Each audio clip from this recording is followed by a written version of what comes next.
హరీష్ రావు, సంతోష్ రావు అవినీతి ఆనకొండలని ఆరోపించారు. BRS MLC కవిత ఈ ఇద్దరి వెనుక రేవంత్ రెడ్డి ఉన్నారని చెప్పారు. కేసీఆర్ ఎప్పుడూ ఆస్తులు సంపాదించాలని ఆలోచించలేదన్నారు. సోషల్ మీడియాలో అడ్డగోలు రాతలు రాయిస్తే ఊరుకోబోనని హరీష్ రావు, సంతోష్ రావును హెచ్చరించారు కవిత. హరీష్ రావు, సంతోష్ రావు అవినీతి ఆనకొండలని ఆరోపించారు. బీఆర్ఎస్ ఎమ్మెల్సీ కవిత ఈ ఇద్దరి వెనుక రేవంత్ రెడ్డి ఉన్నారని చెప్పారు. కేసీఆర్ ఎప్పుడూ ఆస్తులు సంపాదించాలని ఆలోచించలేదన్నారు. సోషల్ మీడియాలో అడ్డగోలు రాతలు రాయిస్తే ఊరుకోబోనని హరీష్ రావు, సంతోష్ రావును హెచ్చరించారు కవిత. అభాండాలు ఎందుకు వేస్తున్నారు, వేసేటటువంటి అవకాశం ఎవరిచ్చారు అన్నది కూడా ఇవాళ బీఆర్ఎస్ పార్టీ శ్రేణులు కూడా ఆలోచన చేయాలి. తెలంగాణ ప్రజలు కూడా ఆలోచన చేయాలి. ఎందుకోసం వస్తుంది కేసీఆర్ గారికి అవినీతి మరక ఎవరి వల్ల అంటింది ఇవాళ? అది ఆలోచన చేసుకోవాలి కదా మనం కూడా.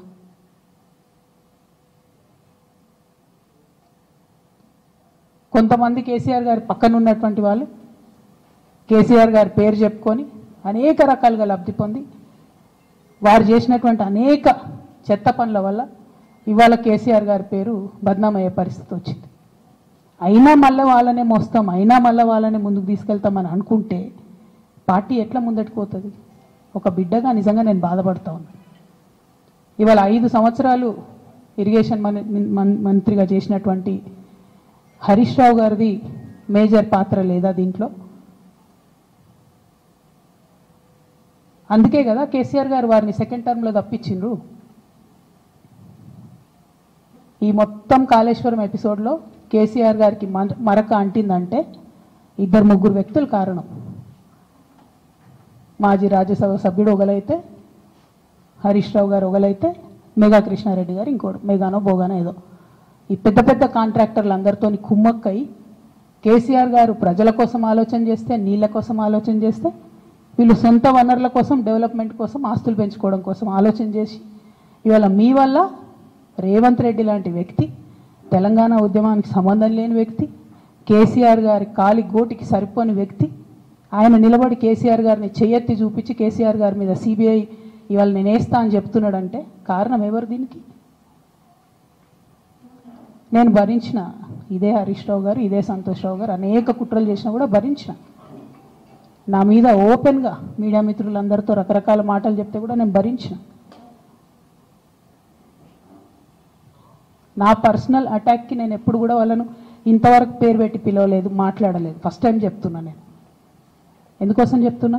కేసీఆర్ గారికి ఈ వయసులో సిబిఐ ఎంక్వైరీ ఏందండి? ఎందుకోసం ఆ కర్మ పట్టింది? ఎందుకు భరించాలి? ఇటువంటి వాళ్ళని చూస్తూ ఎందుకోసం ప్రొటెక్ట్ చేసుకోవాలి?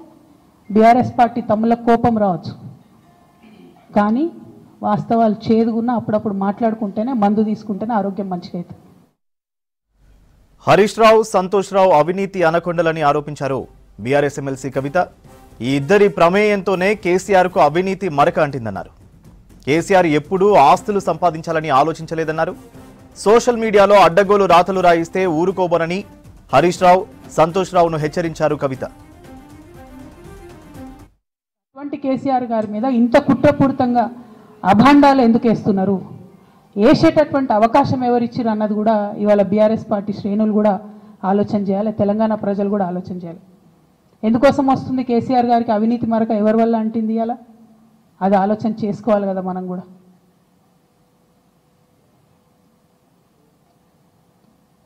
కొంతమంది కేసీఆర్ గారి పక్కన ఉన్నటువంటి వాళ్ళు కేసీఆర్ గారి పేరు చెప్పుకొని అనేక రకాలుగా లబ్ధి పొంది వారు చేసినటువంటి అనేక చెత్త పనుల వల్ల ఇవాళ కేసీఆర్ గారి పేరు బద్నామయ్యే పరిస్థితి వచ్చింది. అయినా మళ్ళీ వాళ్ళనే మోస్తాం, అయినా మళ్ళీ వాళ్ళనే ముందుకు తీసుకెళ్తామని అనుకుంటే పార్టీ ఎట్లా ముందటికి పోతుంది? ఒక బిడ్డగా నిజంగా నేను బాధపడతా ఉన్నాను. ఇవాళ 5 సంవత్సరాలు ఇరిగేషన్ మంత్రిగా చేసినటువంటి హరీష్ రావు గారిది మేజర్ పాత్ర లేదా దీంట్లో? అందుకే కదా కేసీఆర్ గారు వారిని సెకండ్ టర్మ్లో తప్పించిండ్రు. ఈ మొత్తం కాళేశ్వరం ఎపిసోడ్లో కేసీఆర్ గారికి మరక అంటిందంటే 2-3 వ్యక్తులు కారణం.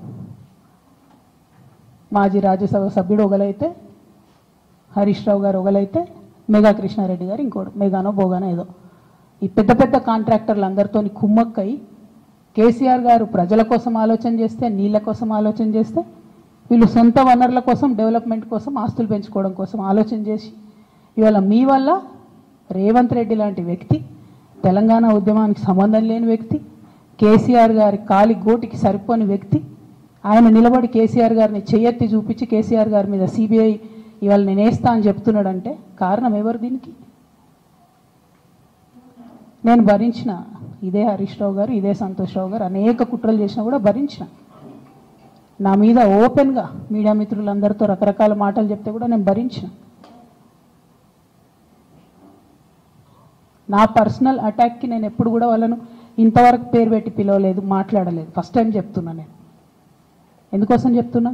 కేసీఆర్ గారికి ఈ వయసులో సిబిఐ ఎంక్వైరీ ఏందండి? ఎందుకోసం ఆ కర్మ పట్టింది? ఎందుకు భరించాలి? ఇటువంటి వాళ్ళని చూస్తూ ఎందుకోసం ప్రొటెక్ట్ చేసుకోవాలి? బీఆర్ఎస్ పార్టీ తమ్ముళ్ళకు కోపం రావచ్చు, కానీ వాస్తవాలు చేదుగున్నా అప్పుడప్పుడు మాట్లాడుకుంటేనే, మందు తీసుకుంటేనే ఆరోగ్యం.